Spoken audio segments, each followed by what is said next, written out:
Hello everyone, good morning to all of you. Welcome to the nucleus chemistry classes. Myself Arun Kumar. Here we are going to discuss some important topics regarding with the our syllabus. पिछले कुछ classes में हमने कुछ basic बातें कर रखी है जिससे सवाल डायरेक्ट आने के तो चांसेस कम थे, बट एज ए सपोर्टिव वो उनकी इंपॉर्टेंस काफ़ी हाई थी. आज मैं फिजिकल का एक सब सेक्शन उठाने वाला हूँ, एटॉमिक स्ट्रक्चर का एक पार्ट जिससे सवाल आने के चांसेस मैक्सिमम होते हैं, है ना.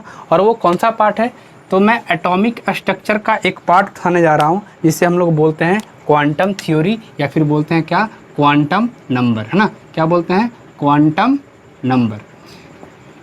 क्वांटम नंबर बेसिकली हमें क्या जानकारी देता है, इस टॉपिक से आने से पहले मैं कुछ चीज़ें डिस्कस करता हूँ ताकि इन चीज़ों को समझने में आसानी होगी, है ना.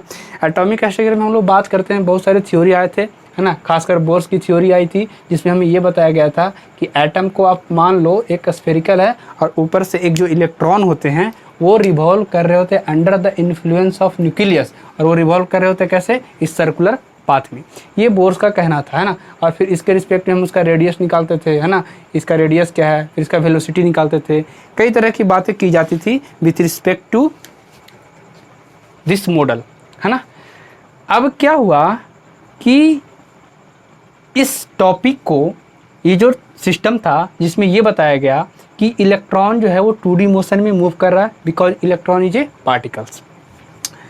रिसर्च इस पे और आगे बढ़ता गया क्योंकि इसके पीछे भी कई सारे ऐसे, है ना, एटम्स के ऊपर पोस्टुलेट्स आए थे जो करते गए अंत में जो हमारा पोस्टुलेट आया था वो किसने दिया, बोर्स ने दिया. तो बोर्स ने बहुत सारी चीज़ें सही बताई, लेकिन ये भी अंततः गलत हुआ. और एक थ्योरी आई जिसमें ये कहा गया कि इलेक्ट्रॉन पार्टिकल नहीं बल्कि एक इलेक्ट्रॉन क्या है, वेव है. अब सुनना जरा ध्यान से, है ना. क्या बताया गया, इलेक्ट्रॉन एक वेव है. तो इलेक्ट्रॉन चूँकि एक पार्टिकल्स था और बिहेव कर रहा है एज ए वेव, तो एक साइंटिस्ट थे, है ना, जिसमें मैटर पे ये काम किया, किसी भी मैटर पे काम किया. नाम था डी ब्रोगली, है ना. डी ब्रोगली और, है ना, डी ब्रोगली और हिंसबर्ग, इन दोनों ने मिलके ये बताया कि इलेक्ट्रॉन जो है ये एक वेव नेचर तो शो कर ही रहा है ना, एक वेव नेचर शो कर रहा है. और उन्होंने ये भी बता दिया कि हम इलेक्ट्रॉन का एक्चुअल पोजीशन फाइंड आउट करने की पोजीशन में नहीं है कि इलेक्ट्रॉन का एक्चुअल रिप्रेजेंटेशन बता सके. ये बताया गया हिंसबर्ग के द्वारा कि अगर तुम इलेक्ट्रॉन का पोजीशन फाइंड आउट करने जाओगे तो वेलोसिटी में फ़र्क हो जाएगा, अगर वेलोसिटी उसका फाइंड आउट करने जाओगे तो उसके पोजीशन में फ़र्क हो जाएगा. और डी ब्रोगली ने क्या किया, ये बताया कि ये इलेक्ट्रॉन एक पार्टिकल्स है ना. इलेक्ट्रॉन एक क्या है, पार्टिकल्स है. और इलेक्ट्रॉन पार्टिकल्स होते हुए भी ये क्या शो कर रहा, वेव नेचर को शो कर रहा. अब समझना ध्यान से. तो भाई ये समझ में आया कि ये इलेक्ट्रॉन क्या है, एक पार्टिकल्स है, यानी एक मैटर है.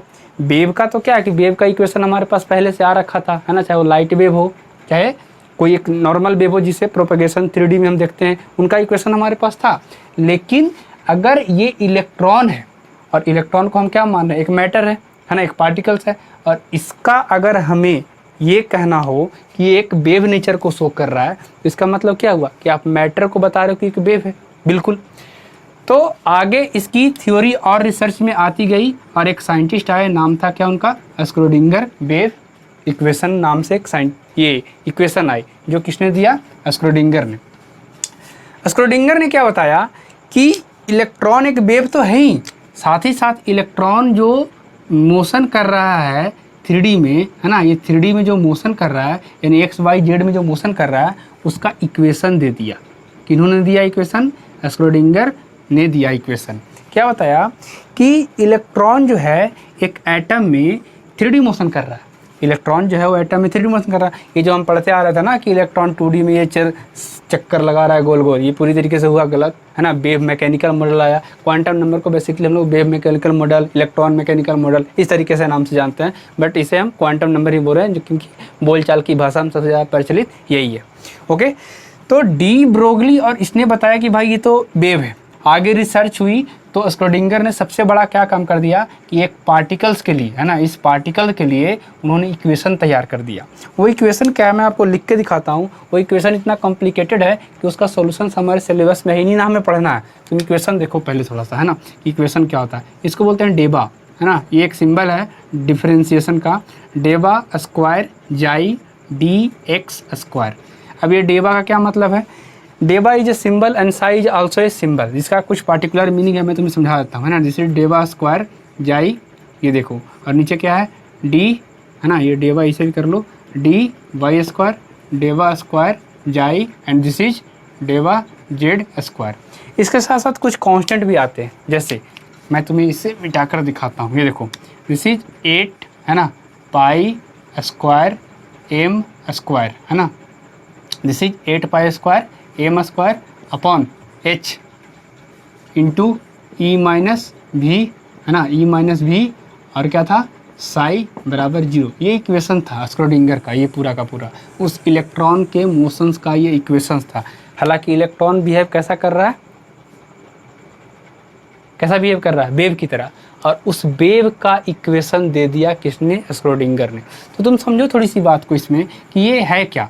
तो ये तुम देखो, यहाँ x में है, y में है, और ये z में है, तो ये 3 वेरिएबल्स हैं।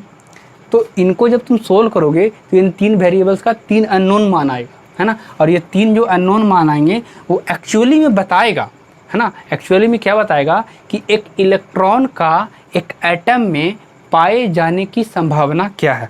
मैं तुम्हें अगर सीधी सीधी बात में समझाऊं तो मैं क्या कहना चाहता हूं कि स्क्रोडिंगर वेव इक्वेशन जो था वो एटम में एग्जैक्ट लोकेशन नहीं बताता है ना, क्योंकि हमें पता है कि इलेक्ट्रॉन तो ये 2D में मूव कर नहीं रहा, ये क्या है, इसका 3D मोशन है। इलेक्ट्रॉन एक 3D मोशन कर रहा है, क्योंकि इलेक्ट्रॉन को हम लोग क्या मान के चल रहे हैं, वेव।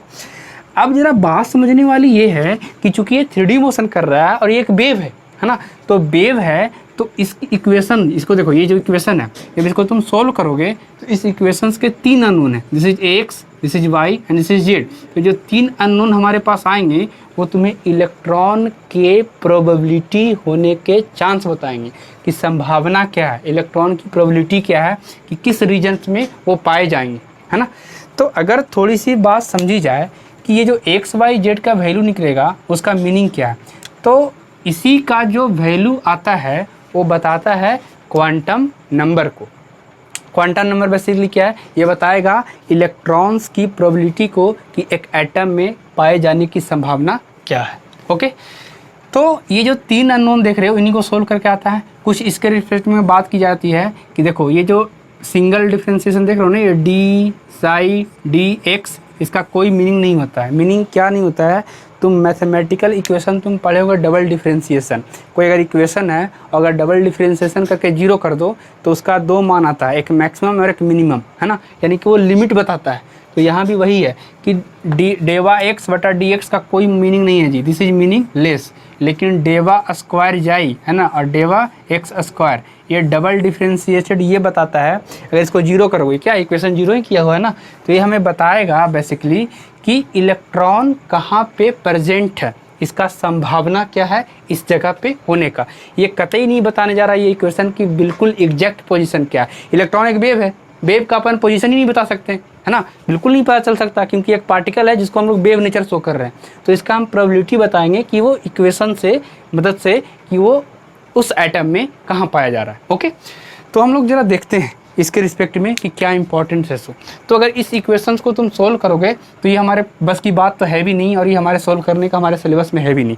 तो अगर इसको तुम सोल्व करो तो ये 3 वेरिएबल्स हैं, 3 अननोन आएंगे। तो 3 अगर अननोन आएंगे तो इनके 3 अननोन से 3 क्वांटम नंबर बनता है। बेसिकली क्वांटम नंबर क्या है, a set of 4 numbers which gives the complete information of an electron present in a atom.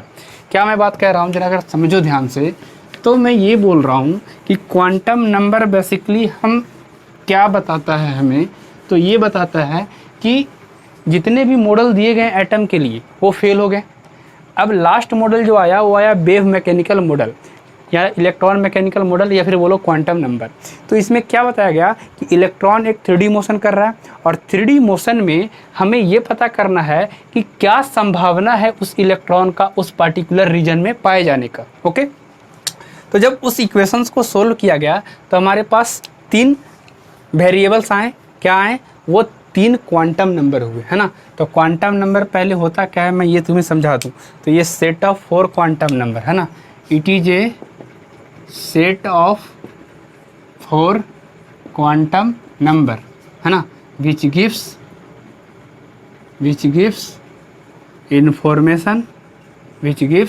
Information about an electron present in an atom. क्या बात कही गई कि ये जो 4 नंबर का सेट है वो हमें कंप्लीट इन्फॉर्मेशन देगा कि एक एटम में इलेक्ट्रॉन पाए जाने की संभावना क्या है। ठीक है, तो इसी में हम बात करते हैं कि 4 क्या है। तो वो जो तुम देख रहे थे एक्स वाई जेड में जो स्क्रोडिंगर का वेव इक्वेशन था, जब उसी को तुम सोल्व करोगे तो उनसे 3 चीज़ें निकलती है। तो क्वांटम नंबर जो 4 हमें डिस्कस करना है वो फर्स्ट है, this is principal quantum number, है ना। फर्स्ट क्या है जी, principal quantum number, this is principal quantum number. दूसरा जो हमारे सिलेबस का हिस्सा है वो है एजीमुथल क्वांटम नंबर, है ना। क्या है, azimuthal quantum number, okay. And third one is magnetic quantum number, है ना। क्या है थर्ड, मैग्नेटिक क्वांटम नंबर। ये जो 3 नाम देख रहे हो ये बेसिकली हमें बताएगा एक इलेक्ट्रॉन के पाए जाने की संभावना एक एटम में, है ना। अब ये तरह तरह की चीज़ें हमें एक्सप्लेन करेगा एक इलेक्ट्रॉन के रिस्पेक्ट में। जो ये तीनों जो तुम देख रहे हो ये तीनों अननोन कहाँ से आए हैं, उस मैथमेटिकल स्क्रोडिंगर वेव इक्वेशन के सॉल्यूशन से, है ना। तो इसके लिए एक लाइन लिख सकते हैं कि डिराइव्ड फ्रॉम, है ना, derived from mathematical solution of Schrödinger, है ना, Schrödinger wave equation, Schrödinger wave equation. Clear है। चौथी क्वांटम नंबर जो हमें पढ़नी है ना, उसे बोलते हैं स्पिन क्वांटम नंबर, है ना। क्या बोलते हैं, स्पिन क्वांटम नंबर। हालांकि ये चौथा जो है हमारे मैथमेटिकल इक्वेशन से डिराइव नहीं किया गया है, बट ये भी कुछ ना कुछ वैल्यू देकर हम ये समझाएगा कि एक्चुअली में इलेक्ट्रॉन का क्या मीनिंग है एक ऑर्बिटल में।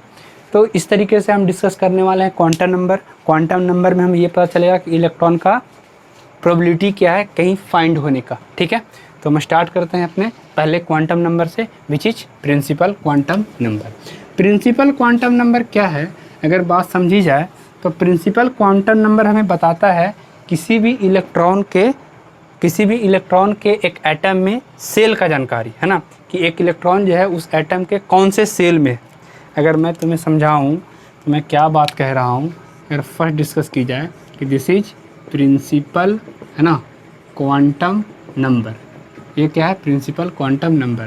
पहली बात, इसको रिप्रेजेंट करते हैं अपन किससे, एन से, है ना।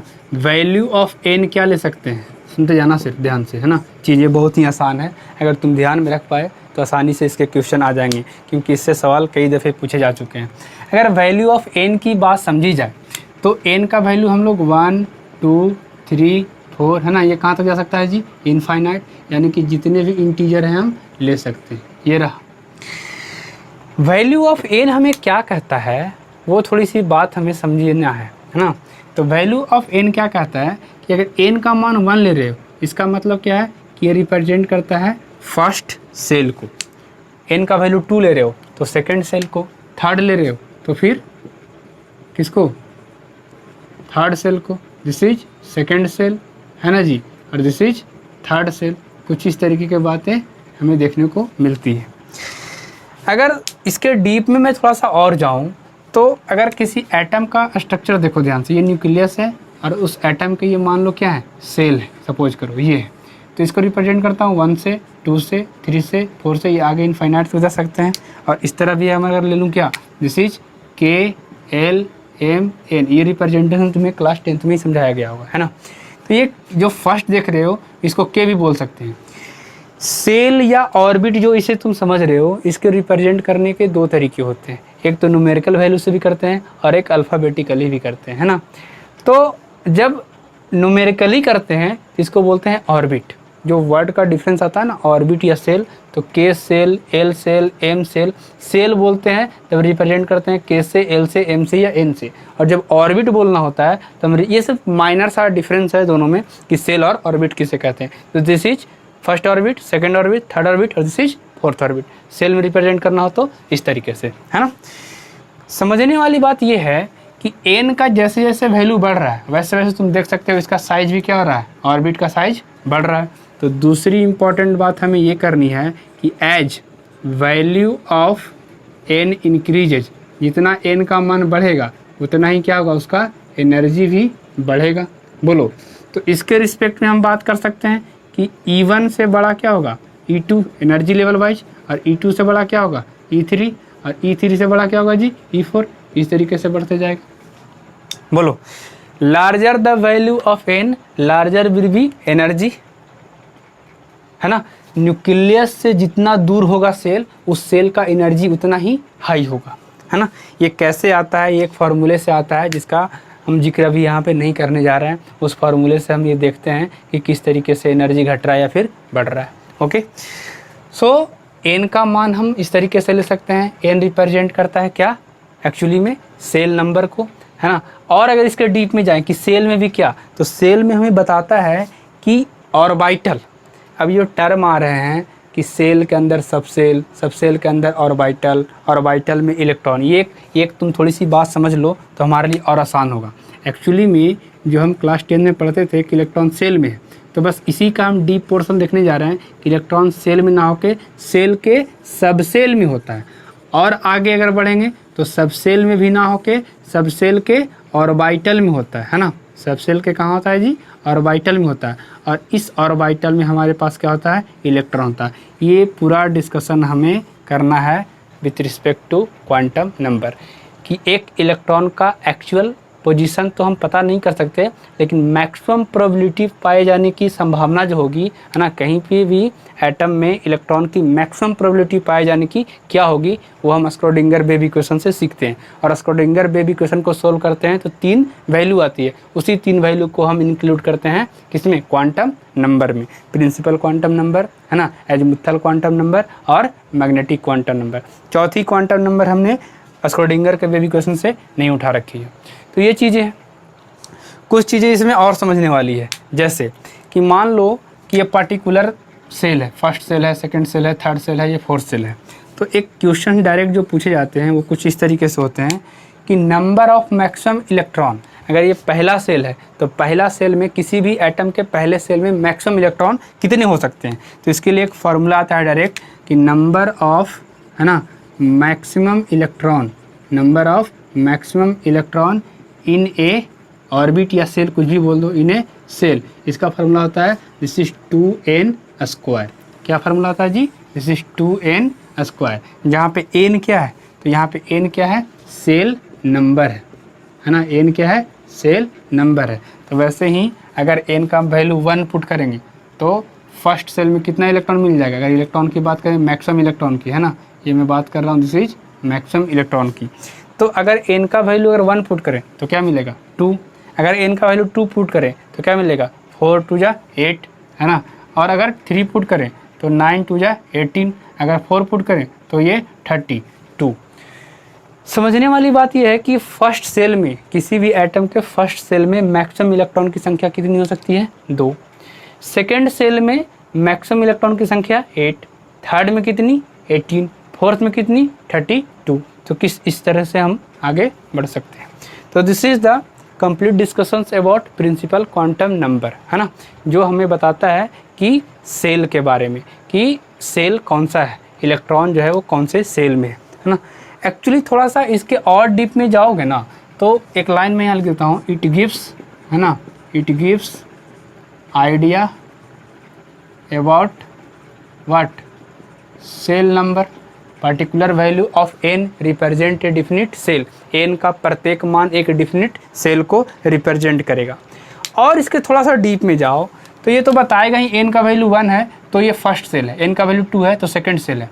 इसका भी खास बात क्या है कि तुम सेल नंबर देख रहे हो ना, तो n का मान जैसे जैसे बढ़ते जाएगा वैसे वैसे सेल का वैल्यू क्या हो रहा है, बड़ा होते जा रहा है। सेल बड़ा होने का क्या मीनिंग है ना। मैंने क्या बात कर रखा है कि आज हम डिस्कशन करने वाले हैं, इलेक्ट्रॉन एक वेव है, तो इलेक्ट्रॉन वेव है तो 3D मोशन शो करेगा, तो 3D मोशन शो करेगा। और इलेक्ट्रॉन फाइनली है कहाँ, ऑर्बिटल में है। इलेक्ट्रॉन फाइनली कहाँ है, ऑर्बिटल में। तो ऑर्बिटल के साइज और शेप अलग अलग हो सकते हैं, है ना। ऑर्बिटल का क्या होगा, साइज बड़ा हो सकता है, छोटा हो सकता है, ऑर्बिटल का शेप अलग अलग हो सकता है। तो ऑर्बिटल का जो साइज होता है वो डिसाइड होता है सेल में। ये मेन थीम और कोर कॉन्सेप्ट है अबाउट प्रिंसिपल क्वांटम नंबर, कि ये जानकारी देता है ना, ये जानकारी देता है अबाउट, सुना ध्यान से, ये जानकारी देता है अबाउट साइज ऑफ ऑर्बिटल, है ना। क्या बताता है जी कि एक ऑर्बिटल का साइज कितना बड़ा होगा। जैसे समझो कि मान लो ये फर्स्ट सेल है और ये सेकंड सेल है, तो फर्स्ट सेल है तो तुम देख रहे हो कि ये छोटा है किससे, सेकंड से, तो इसमें जो ऑर्बिटल होगा वो भी क्या होगा, छोटा होगा, किससे, सेकंड से। तो बस ये दिमाग में रखना कि ये ऑर्बिटल के साइज के बारे में हमें बताता है। अगर हम बात करें इसी तरीके से किस पे, एजीमुथल क्वांटम नंबर पे, तो वो क्या होता है हम उसे देख लेते हैं, है ना। चीज़ें बहुत ही आसान है यार, अगर तुम चीज़ों को, है ना, एक एक करके देखते चले जाओ और इस पर क्वेश्चन लगाते चले जाओ तो आसानी से हो जाता है। और इस पर सवाल कई दफ़े पूछ रखा है, इसलिए मैंने ये टॉपिक सेपरेट उठाया है। अब तुम्हारा काम है इसे बढ़िया से नोट्स करो, कुछ सवाल करो, और जो सवाल में डाउट आए वो मुझे कमेंट सेक्शन में बता देना, मैं इसे सॉर्ट आउट करने की कोशिश करूँगा। हालांकि इसे ख़त्म करने के बाद मैं आपके लिए एक PDF भी दे दूँगा, उस PDF में कुछ अच्छे सवाल हैं, कुछ पूछे हुए सवाल हैं और कुछ नए सवाल हैं जो मैंने खुद उठा रखा है ना। Let's start our second quantum number which is known as azimuthal quantum number. अगर बात किया जाए एजीमुथल क्वांटम नंबर की, है ना, एजीमुथल क्वांटम नंबर का, तो एजीमुथल क्वांटम नंबर क्या है। तो एजीमुथल क्वांटम नंबर को अगर समझें हम लोग, तो एजीमुथल क्वांटम नंबर हमें बताएगा क्या। ये तो पहली बात है कि इसको रिप्रेजेंट करते हैं अपन किससे, एल से। कौन से एल से, तो स्मॉल एल से। जैसे हम लोग रिप्रेजेंट करते थे प्रिंसिपल क्वांटम नंबर में किसको, सेल को, किससे रिप्रेजेंट करते थे, तो रिप्रेजेंट करते थे हम लोग एन से, है ना। तो ए सेल में क्या हम लोगों ने डिस्कशन किया था प्रिंसिपल क्वांटम नंबर में, कि एन का प्रत्येक मान हमें डिफिनिट सेल नंबर को बताएगा। ये कौन सा सेल है, फर्स्ट सेल है, सेकंड सेल है, थर्ड सेल है, फोर्थ सेल है, कुछ इस तरीके से, है ना। अब ये जो हम पढ़ने जा रहे हैं एजीमुथल क्वांटम नंबर, ये हमें क्या बताएगा, ये इम्पॉर्टेंट है हमारे लिए, है ना। तो एजीमुथल क्वांटम नंबर में आगे बढ़ने से पहले इसमें सबसे पहली बात कि एजीमुथल क्वांटम नंबर को हम किससे रिप्रेजेंट करेंगे, है ना। एजीमुथल क्वांटम नंबर को हम किससे रिप्रेजेंट करेंगे, तो एजीमुथल क्वांटम नंबर को हम रिप्रेजेंट करते हैं स्मॉल एल से। और ख़ास बात क्या है कि जैसे हम लोगों को पता चला कि भाई एन का मान हमें डिनोट करता है किसको, सेल नंबर को, चलो ये बहुत बढ़िया बात है। और एल का मान किसको रिप्रेजेंट करेगा, सब सेल को। तो यहाँ पे हम क्या बोलेंगे कि दिस इज एल, है ना, पहली बात। अब ज़रा समझना ध्यान से कि ये बताता है गिव्स आइडिया, है ना, क्या बताता है, gives idea about what, subshell. L का प्रत्येक मान हमें क्या बताता है जी, सबसेल के बारे में। अब सबसेल क्या होते हैं ये मैं अभी आगे बताता हूँ। अब सबसेल के बारे में बताता है, तो जैसे हमने कहा कि एन का प्रत्येक मान सेल को रिप्रेजेंट करता है, लेकिन सेल में भी किस पोर्शन को हम लोगों ने देखा कि जहाँ इलेक्ट्रॉन पाया जाता है। इलेक्ट्रॉन कहाँ पाया जाता है, उस 3D स्पेस में, ऑर्बिटल में। ऑर्बिटल एक 3D स्पेस है ना। ऑर्बिटल का शेप और साइज अलग अलग हो सकता है, तो हम वही तो चर्चा कर रहे थे कि सेल जो है एन का वैल्यू वो बताता है कि ऑर्बिटल का साइज कितना बड़ा छोटा है, और यहाँ जो एल का मान है वो बताएगा कि सबसेल को। और सबसेल का भी अगर डीप मीनिंग समझे इसमें भी क्या खास बात है, तो ये हमें बताएगा कि ऑर्बिटल का शेप कैसा है। मैं क्या बोल रहा हूँ, gives idea about the shape of orbital. ये कोर कॉन्सेप्ट हो गया इसका, है ना, शेप ऑफ ऑर्बिटल, ठीक है। तो ये हमें समझाएगा। इसी प्रकार अगर हम इसमें आगे बढ़ें तो मैं वैल्यू ऑफ एल की बात करना चाहूँगा, है ना, कि वैल्यू ऑफ एल क्या होगा। जैसे एन का मान क्या होता था, 1 से शुरू होता था, तो 1 2 3 4 ऐसे इनफाइनाइट तक, और प्रत्येक मान एक डिफिनिट सेल को रिप्रेजेंट करता था। इसी प्रकार अगर एल का मान समझें तो एल का जो वैल्यू होता है वो 0 से लेके n-1 तक होता है। और सारे वैल्यू कैसे होते हैं, जो हमें लेना है वो इंटीग्रल वैल्यू लेना है। क्या लेना है जी, इंटीग्रल वैल्यू लेना है, और वो भी कैसा, सिर्फ पॉजिटिव ही होगा ना, 0 से आगे बढ़ेगा तो। जहाँ पे n क्या है, सेल नंबर है। जैसे अगर सपोज करो कि मैंने एन का मान 1 लिया, एन का मान 1 लेने का मतलब क्या हुआ जी, फर्स्ट सेल, देख सकते हो तुम यहाँ पे, है ना। अगर मैंने एन का मान 2 लिया, इसका मतलब क्या हुआ, दिस इज सेकेंड सेल, है ना। और इसी प्रकार अगर मैंने एन का मान 3 लिया तो this is our third shell, ये दिख रहा है आपको, this is our third shell, है ना। तो ये थर्ड सेल हो गया। अगर एन का वैल्यू 1 है तो तुम बताओ इसके रिस्पेक्ट में एल का मान क्या होना चाहिए, एल का मान तो कुछ ना कुछ होगा ना, कैसे डिसाइड करेंगे। तो एल का मान डिपेंड करता है इस फॉर्मूले पे, ये क्या है 0 to n-1। तो एक तो बात समझ में आया कि भाई एल का मान एक क्या होगा, 0 होगा। एन का मान यहाँ 1 है, 1 - 1 करोगे तो 0 ही आने वाला है, यानी सिर्फ यहाँ क्या होगा 1 वैल्यू, ओनली 1 वैल्यू होगा। मैं थोड़ा और डिस्कशन करूँगा इसमें ताकि तुम्हें चीज़ें क्लियर हो जाए, अभी सिर्फ मैं तुम्हें समझा रहा हूँ। अगर एन का मान 2 है तो एक वैल्यू तो 0 हो जाएगा, एल का मान क्या होगा, एक तो 0 हो जाएगा और दूसरा 2 - 1 यानी क्या आएगा 1, यानी कि 2 वैल्यू, है ना, ये क्या आएगा 2 वैल्यू। इसी प्रकार अगर एन का वैल्यू 3 रखें तो एक तो मान एल का क्या हो जाएगा 0, एक क्या होगा 1 या 2। जितना सेल नंबर होगा उससे इसका वैल्यू एक कम तक आएगा, 0 इंक्लूड करते हुए, है ना।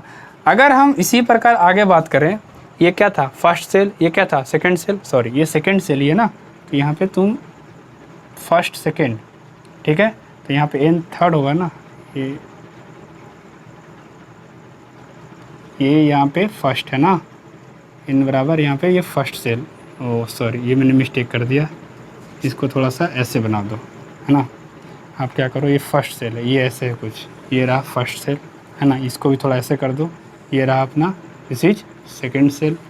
इसी प्रकार एन का वैल्यू अगर थर्ड लेते हैं तो दिस इज थर्ड सेल, तो थर्ड सेल में क्या दिखेगा, ये आपको दिख रहा होगा कि 0 1 2, तो कितनी वैल्यू हो गई, तो दिस इज 3 वैल्यू, है ना, ये कितनी वैल्यू हो गई 3 वैल्यू। अब जरा समझना बात को कि इम्पोर्टेंट क्या है, सो इसमें इम्पोर्टेंट क्या है। जैसे एन का प्रत्येक मान एक डिफिनिट सेल को रिप्रेजेंट करता था, वैसे ही एल का प्रत्येक मान एक डिफिनिट सबसेल को रिप्रेजेंट करेगा। मैं एक स्टार लाइन लिख रहा हूँ, इसको आप ध्यान में रखिएगा। मैं क्या बोल रहा हूँ कि पार्टिकुलर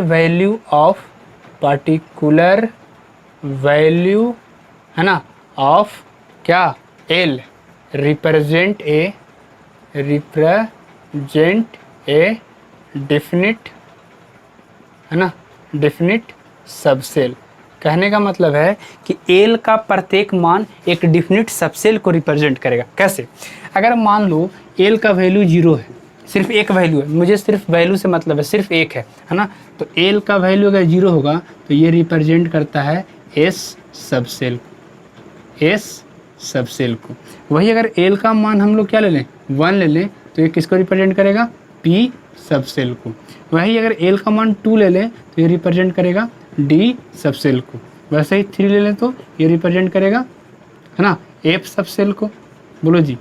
और एल का वैल्यू अगर 4 ले लें तो ये रिप्रेजेंट करेगा किसको, जी सबसेल को। हालांकि जी हमारे सिलेबस का हिस्सा है नहीं, वो बनेगा भी नहीं, मैक्सिमम हमें डिस्कस करना है कहाँ तक, एफ तक ही डिस्कस करना है। ओके, तो एल का प्रत्येक मान एक क्या रिप्रेजेंट कर रहा है, डिफिनिट सबसेल को। जैसे एल का वैल्यू 0 तो एस, 1 तो पी, 2 तो डी, 3 तो एफ, कुछ इस प्रकार, है ना। अब जरा समझना ध्यान से कि एल का प्रत्येक मान रिप्रेजेंट कर रहा है। अब एल का जो वैल्यू है वो डिपेंड कर रहा है किस पे, एन पे। जैसे अगर पहला सेल है, फर्स्ट सेल है, तो फर्स्ट सेल में एल का मान कितना आया, सिर्फ 1 आया है। मतलब अगर समझना ध्यान से, अगर एन बराबर 1 है तो एल का भी मान 1 ही है, एन बराबर 2 है तो एल का भी मान 2 ही है। यानी कि जितना सेल होगा उतना ही सबसेल होगा, जितना सेल उतना ही सबसेल का मतलब अगर सेल नंबर 1 है तो सबसेल भी एक ही होगा, अगर सेल नंबर 2 है तो दूसरे सेल में सबसेल भी 2 ही होंगे, तीसरे सेल में सबसेल भी 3 ही होंगे। तो अगर मैं ऐसा लिखूं, अगर से ध्यान से देखो, मैं इसे मिटा रहा हूँ, है ना। अगर मैं ऐसा लिखूं, क्या लिखूं कि अगर ऐसे लिखूं कि नंबर ऑफ, है ना, number of subshell in a shell, किसी भी सेल में सबसेल कितना होगा तो वो उतना ही होगा जितना कि सबसेल सेल नंबर होगा, है ना। क्या होगा जी, दिस इज सेल नंबर। तो सब सेल का संख्या किसी भी सेल में कितना होगा, है ना। मान लो कि एक सेल है, उसमें सब सेल कितना होगा, वो डिपेंड करेगा कि कौन सा सेल है। अगर तीसरा सेल है तो सब सेल भी 3, चौथा सेल है तो सब सेल भी 4। अब ज़रा बात समझी जाए, कैसे इस चीज़ को मैं समझाता हूँ। अगर n का वैल्यू 1 तो l का मान सिर्फ 0, तो सिर्फ 0 मतलब कौन सा सब सेल, s। अगर n का वैल्यू 2 तो l का मान क्या क्या हो सकता है, यही मुझे समझना है। l का मान 0 और 1 हो सकता है, और 0 का मतलब s सब सेल और 1 का मतलब p सब सेल, तो सेकंड सेल तो 2 सब सेल। अगर n का वैल्यू 3 है ना, तो l का मान 0 भी होगा, 1 भी होगा और 2 भी होगा। ये रिप्रेजेंट करेगा s को, ये रिप्रेजेंट करेगा p को, और ये रिप्रेजेंट करेगा d को। तो तीसरा सेल तो सब सेल भी 3, दूसरा सेल तो सब सेल भी 2, पहला सेल तो सब सेल भी 1। कुछ इस प्रकार से अगर n का वैल्यू 4 लेते हैं तो l का मान हमें क्या मिलेगा, 0, 1, 2 और 3। तो तुम्हें दिख रहा है, this is s subshell, this is p subshell, this is d subshell and this is f subshell. कहने का मतलब है कि n का जो वैल्यू है, अगर 4 लिया मैंने तो l डिपेंड किस पे करता है, n पे, क्योंकि l का फार्मूला क्या है जी, l होता है 0 से लेके n-1 तक, ये फार्मूला होता है। तो सुनो, ये 4 हो गए, तो चौथे सेल में टोटल सब सेल कितने होंगे, 4, s p d f।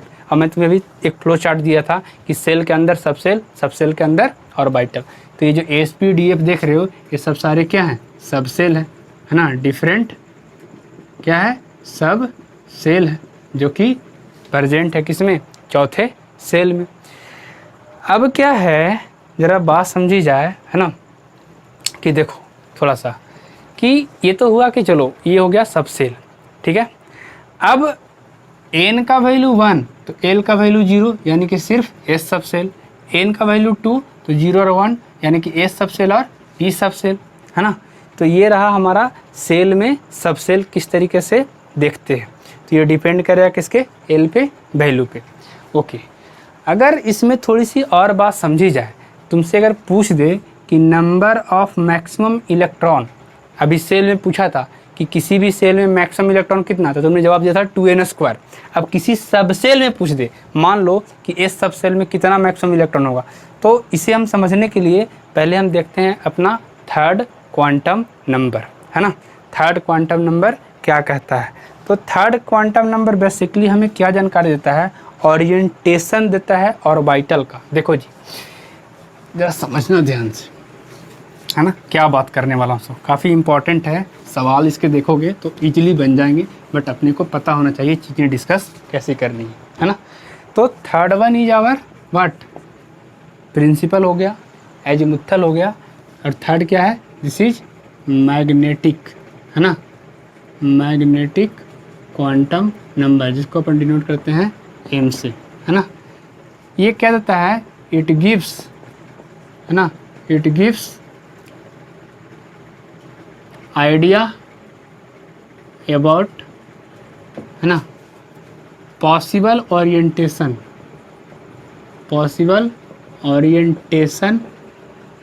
Of क्या, ऑर्बिटल, है ना, पॉसिबल ओरिएंटेशन ऑफ ऑर्बिटल। ये ओरिएंटेशंस का आइडिया हमें कहाँ से मिलता है, मैग्नेटिक क्वांटम नंबर से। बेसिकली थोड़ी सी बात समझी जाए कि यहाँ हो क्या रहा है, एम का वैल्यू किस पे डिपेंड करता है ना, रिप्रेजेंट एम से करते हैं, है ना। अगर वैल्यू ऑफ एम की बात समझें तो एम कहाँ से कहाँ तक होता है, तो ये होता है -L2, है ना, -L2 plus L with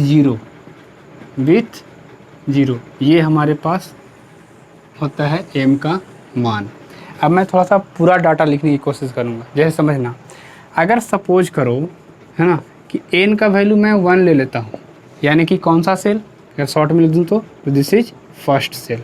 okay, अगर n का वैल्यू 1 लेता हूँ तो इसके लिए l का मान क्या हो सकता है, सिर्फ 0, यानी कि पहला सेल है तो उसमें सिर्फ सब सेल कौन होगा, s। कौन सा सब सेल होगा जी, तो s सब सेल होगा। क्यों, क्योंकि n बराबर 1 होगा तो l का मान सिर्फ एक ही आएगा, एक वैल्यू आएगा। अब एक वैल्यू, l का प्रत्येक मान एक डिफिनिट सब सेल को रिप्रेजेंट करता है, यानी पहले सेल में सिर्फ और सिर्फ s सब सेल। इसी प्रकार अगर हम आगे बढ़ें तो अगर एल 0 होगा यानी कि सिर्फ एक वैल्यू है तो इसमें एम क्या होगा ये बताओ। तो अगर एल 0 है तो एम का वैल्यू डिपेंड किस पे करता है, एल पे। तो माइनस एल लगाओ या प्लस एल लगाओ, बात तो वही है, क्योंकि जीरो में माइनस या प्लस कुछ भी करो ये जीरो। यानी कि अगर एल का मान 0 तो एम का भी मान 0, और एल का मान 0 मतलब एस सबसेल, और एम का मान 0। एम का मान 0 का मतलब क्या हुआ जी, तो एम का मान 0 का मतलब अब हमें यही समझना था। एम का मान 0 मतलब कि एक वैल्यू है ना, ये सिन क्या आया 1 वैल्यू, तो एक वैल्यू आया, इसका मतलब क्या है कि एक रिप्रेजेंट कर रहा है क्या, डिफिनिट और बाइटल को, है ना। मतलब क्या है कि 1 और बाइटल, ये सबसे इम्पॉर्टेंट है। क्या इम्पॉर्टेंट हुआ कि पार्टिकुलर वैल्यू ऑफ एम, जैसे एन का प्रत्येक मान एक डिफिनिट सेल को, है ना, एल का प्रत्येक मान एक डिफिनिट सबसेल को, वैसे ही एक स्टार लाइन हमारे पास ये बनता है कि, है ना, पार्टिकुलर वैल्यू ऑफ, ध्यान सुनना, particular value of m, m का प्रत्येक मान यानी कोई खास वैल्यू रिप्रेजेंट, है ना, क्या करता है जी, रिप्रेजेंट ए डिफिनिट और वाइटल। क्या करता है, रिप्रेजेंट ए डिफिनिट और वाइटल। बड़ा आसान है, चीज़ों को सिर्फ देखते चलो, बहुत ही इजी हम इसे कवर कर सकते हैं। एम का प्रत्येक मान क्या रिप्रेजेंट करेगा, एक और बाइटल को। जैसे हम एन का प्रत्येक मान लेते थे ना, एन का वैल्यू 1 तो पहला सेल, है ना। एल का कोई मान लो, जैसे 1 ले लो, तो 0 क्या रिप्रेजेंट करता था, एस सब सेल को। 1 लिए तो पी सब सेल को, 2 लिए तो डी सब सेल को। तो एस पी डी ये क्या है, एक डिफरेंट सब सेल है, और इसका जो ओरिएंटेशन है किसका, एम का, जो बता रहा है और बाइटल का ओरिएंटेशन है, ये वही नहीं बता रहा है, पॉसिबल ओरिएंटेशन। तो यही हमें देखना है एक सेल के अंतर्गत कि एक सेल में सब सेल कैसे, उस सब सेल में ऑर्बिटल कैसे। तो क्या बोला गया कि particular value of m represented definite orbital. Okay, बस समझ में आ गई कि चलो भाई, एक एम का प्रत्येक मान, जैसे अब इसी में मैं एग्जांपल बढ़ाता हूँ आगे, अगर देखूँ ध्यान से, तो अगर एन का सपोज करो मैंने मान लिया 2, तो अगर एन का मान 2 लिया तो इसके लिए एल का मान क्या क्या हो सकता है, सोचो। एल का मान किस पे डिपेंड करता है, एन पे। कैसे, 0 to n-1, यानी 0 तो कंपलसरी है, और एक क्या होगा, 1 होगा। ये देखो, वैसे ही बोल चुका हूँ कि सेकंड सेल है तो सब सेल भी 2 ही होगा, जितना सेल उतना ही सब सेल। तो ये कौन सा हुआ, ये हो गया हमारा एस सब सेल, और ये हमारा हो गया पी सब सेल। अब अगर इसी में बात समझी जाए कि एम का मान क्या होगा, अब देखो एम का मान क्या होगा, तो एल का, है ना, एल का एम क्या रिप्रेजेंट करता है, एम तो रिप्रेजेंट करता है ऑर्बिटल, है कि नहीं। तो एम रिप्रेजेंट करता है ऑर्बिटल, बिल्कुल सही। अब जरा बात समझना कि एम जो है ना, एम जो है वो कैसे डिफाइंड होता है। तो एम रिप्रेजेंट करता है किस पे, एम डिपेंड करता है किस पे, यहाँ देखो वैल्यू ऑफ एम। तो वैल्यू ऑफ एम क्या होता है, -L to +L विथ 0। तो एल का मान कितना हो गया, 2, 1 और 1 2, तो यहाँ क्या होगा एम का मान, ये हो सकता है। मैं यहाँ पे डिस्कस कर रहा हूँ कि देखो जरा सा, अगर एल का मान 0 है तो एम का मान तो एक वैल्यू फिक्स है कि 0 आना ही है ना। अगर एल का मान 1 हो गया, सुनना ध्यान से, एल का मान अगर 1 हो गया, तो एल का मान अगर 1 हो गया तो उसके लिए हम क्या बोलेंगे कि -1 0 और +1। ये जो एम का वैल्यू 0 आया है ड्यू टू दिस, एल बराबर 0 तो एम बराबर 0, ये तो फिक्स ही है। लेकिन अगर एल का वैल्यू 1 है, तो एल का वैल्यू 1 है तो इसके लिए एम का मान क्या क्या होगा, तो एल का वैल्यू अगर 1 है सपोज करो, तो एम का मान -L से लेके +L, तो यानी क्या होगा, -1 भी होगा, है ना, और +1 भी होगा, और साथ ही साथ क्या होगा जी, 0 भी होगा। तो तुम देख सकते हो कि एल के प्रत्येक मान के लिए मैं एम का वैल्यू निकाल रहा हूँ। तो तुम देखो ये क्या हुआ कि यहाँ तुम्हें दिख रहा होगा कि कितने ऑर्बिटल दिख रहे हैं, ये 4। यहाँ कितने ऑर्बिटल दिख रहे थे, सिर्फ 1, और यहाँ कितने ऑर्बिटल दिख रहे हैं, दिस इज 4 ऑर्बिटल। ये बात समझ में आती है कैसे हुआ। तो ये एम का जो मान है वो डिपेंड कर रहा है किस पे, एल पे। कैसे, एम का वैल्यू -L से लेके +L और विथ 0। तो एल के प्रत्येक मान के लिए आप एम का मान निकाल के देख लो। तो इस तरीके से हम बात करते हैं। अब ज़रा बात समझना, है ना, कि एल का मान और एम का मान से हम कैसे क्वेश्चंस को है ना टैकल कर सकते हैं। ओके, तो ये रहा हमारे पास मैग्नेटिक क्वांटम नंबर, जिसे रिप्रेजेंट करते हैं एम से, है ना जी। एम जो है वो हमें बताता है एक डिफिनिट ऑर्बिटल के बारे में। एम का कोई भी मान उठा लो, जैसे एम का यहाँ 4 मान है, 1 2 3 4, तो ये क्या बता रहा है, 4 डिफरेंट ऑर्बिटल। जैसे समझना ध्यान से कि ये क्या है, एम का 0 यानी कि एक वैल्यू यानी एक ऑर्बिटल, है ना। एल का मान 1, तो एल का मान 1 मतलब पी सब सेल, तो पी सब सेल में कितने ऑर्बिटल, ये जो तीनों देख रहे हो ये किसके ऑर्बिटल हैं, पी के, और एस में 1। तो इसी प्रकार अगर मैं एन का वैल्यू थर्ड कर दूं, है ना, तो थर्ड करूँगा तो क्या जाएगा 0, है ना, 1 और 2। तो 0 1 का तो तुम देख चुके हो। अगर एल का वैल्यू मैं 2 ले लेता हूँ, तो एल का वैल्यू 2 लूँगा, तो एम का वैल्यू वहाँ से क्या आएगा, -2 -1 0 +1 दिस इज +2। बोलो, तो इधर पहले ही 4 था, अब इधर कितना हो जाएगा, 5 और बढ़ जाएगा। तो एल का वैल्यू 0 होगा तो एस सब सेल, और उसमें ऑर्बिटल कितना, एक। एल का वैल्यू अगर 1 होगा तो पी सब सेल, और पी सब सेल में ऑर्बिटल 3। अगर एल का वैल्यू 2 होगा तो डी सब सेल हो जाएगा, और डी सब सेल में ऑर्बिटल संख्या 5। तो मैं इसे शॉर्ट फॉर्म में मैं लिख के दिखाता हूँ कि मैं कहना क्या चाहता था, है ना।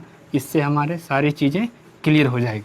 जैसे बड़ा इजी है, समझने वाली बातें हैं, अगर तुम थोड़ा सा IQ अपना यूज करो तो चीज़ें काफ़ी आसान है। जैसे अगर सपोज करो कि मैं एल का वैल्यू 0 लेता हूँ, है ना, तो 0 का मतलब कौन सा सब सेल हो गया जी, एस सब सेल, है कि नहीं, एस सब सेल।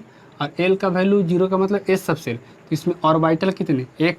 हालांकि ऑर्बिटल जो मैं इस तरीके से बना रहा हूँ ये गलत है, अभी मैं साइज और शेप पढ़ूंगा सबका, कि शेप किसका बड़ा, है ना, साइज किसका छोटा बड़ा, मतलब शेप किसका डिफरेंट, इस तरीके से। एल का वैल्यू अगर मैं 1 लेता हूँ, तो एल का वैल्यू 1 का मतलब किसको रिप्रेजेंट करता है, ये पी सब सेल को। Particular value of L represent a definite सब सेल। एल अब 1 है, तो अगर एल का वैल्यू 1 लेते हो सपोज करना, तो एम का मान क्या क्या होगा, -1 0 और +1, यानी कि 3 वैल्यू।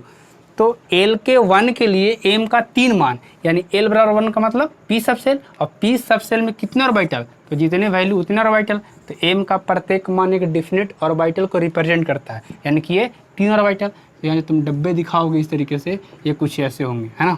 तो ये पी सब सेल का ऑर्बिटल है, इसका नाम होता है px, ये होता है py and this is pz। इसी प्रकार अगर एल का वैल्यू 2 लेते हैं, तो एल का वैल्यू 2 का मतलब डी सब सेल, है ना, क्या होता है, डी सब सेल। और अगर एल का वैल्यू 2 लेते हो, सपोज करो एल का वैल्यू 2, इसका वैल्यू क्या आएगा, एम इसके लिए -2 -1 0 +1 और +2, कितने वैल्यू आ गए, 5। तो एल बराबर 2 का मतलब डी सब सेल, और डी सब सेल में ऑर्बिटल का संख्या देखो तुम तो कुछ इस तरीके से मिलेगा, है ना। अब इनके नाम होते हैं dxy, है ना, dyz, dzx, dx² - y², और ये लास्ट वाले का नाम होता है dz²। कुछ इस तरीके से हम बात करते हैं किसका, मैग्नेटिक क्वांटम नंबर का। तो ये कंप्लीट डिस्कशन हुआ। अब क्या है, जो चौथा क्वांटम नंबर हमें डिस्कस करना है वो है क्या जी, स्पिन क्वांटम नंबर, जिसको अपन रिप्रेजेंट करते हैं किससे, एस से, या फिर इसको शॉर्ट फॉर्म में MS भी लिखते हैं, है ना। स्पिन क्वांटम नंबर बेसिकली क्या कहता है, जरा सुनना ध्यान से, कि एक तो इलेक्ट्रॉन जो है वो ऑर्बिटल में है। अब ऑर्बिटल में ऑन एक्सिस पे या तो क्लॉकवाइज घूमेगा या फिर एंटी क्लॉकवाइज घूमेगा। ये एक्चुअली में इसका रिप्रेजेंटेशन ही नहीं है मैथमेटिकल स्क्रोडिंगर वेव इक्वेशन का, बस यहाँ पे समझा दिया गया कि जो इलेक्ट्रॉन हैं अगर वो क्लॉकवाइज घूम रहे हैं या फिर इलेक्ट्रॉन एंटी क्लॉकवाइज घूम रहे हैं, है ना, कुछ इस तरीके से। तो ये क्या हो गया, ये घूम रहा है कैसा, क्लॉकवाइज। तो इसके लिए सपोज करो एक वैल्यू ले लो, ये आर्बिट्री नंबर मान लिया गया था, ये +½ तो एंटी क्लॉकवाइज घूमेगा तो -½ ये कतई नहीं कह रहा हूँ कि किसके लिए हाफ और किसके लिए +½ और किसके लिए -½ अगर एक के लिए +½ दूसरे के लिए -½ ये मुझे पता है कि एक अगर ऐसे घूमेगा दूसरा कैसे घूमेगा, ऐसे घूमेगा।